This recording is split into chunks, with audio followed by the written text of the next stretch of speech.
Nagsumite ng courtesy resignation si Palace Press Officer Claire Castro. Alinsunod dito sa utos ng bagong Presidential Communications Office Secretary na si Dave Gomez para sa performance audit ng PCO. Ayon kay Castro, wala naman siyang natatanggap na reklamo mula sa palasyo tungkol sa kanyang performance. Pinabulaanan din ni Castro na hindi na siya ang magsasalita sa mga press briefing sa Malacanang.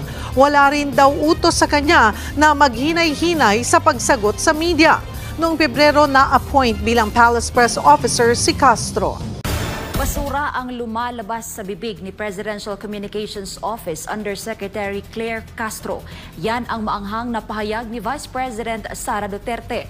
Giit ng pangalawang Pangulo, nakakahiya sa buong mundo na ganyan ang klase ng taong nagsasalita para sa tanggapan ng Pangulo. Di na napigilan pa ni Vice President Sara Duterte na muling banatan si Presidential Communications Office Undersecretary Claire Castro sa harap ng sunod-sunod ditong patutsada.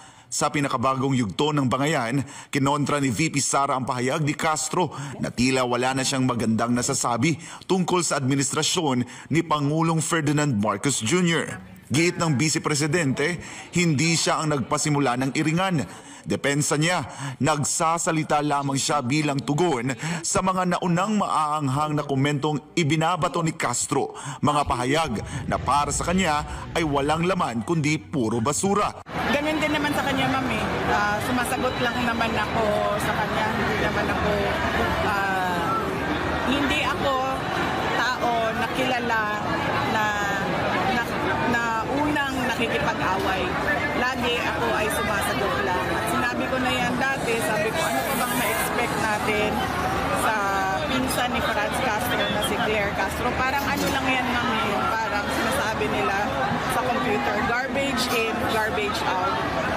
So, pumapasok sa kanya, basura, lumalabas din sa bibig niya, basura lang. Hindi rin pinalampas ni VP Sara ang hamon ni Castro na iangat ang diskurso at gawing basehan ang datos imbes na politika. Pero giit ng pangalawang Pangulo, si Castro mismo ang unang gumamit ng politika at ng kapangyarihan ng Office of the President para umatake. Dapat sinasabi niya yan sa sarili niya kasi siya yung unang-una na mumulitika gamit ang opisina ng Office of the President. Nakakahiya sa buong mundo na ganyan yung nagsasalita para sa opisina ng Pangulo.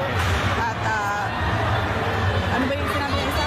Dagdag pa ni VP Sara, kaya't puro pag-atake umano ang ginagawa ni Castro laban sa mga hindi kaalyado ng Pangulo ay dahil wala itong maibalitang nagagawa ni Marcos Jr. para sa bansa.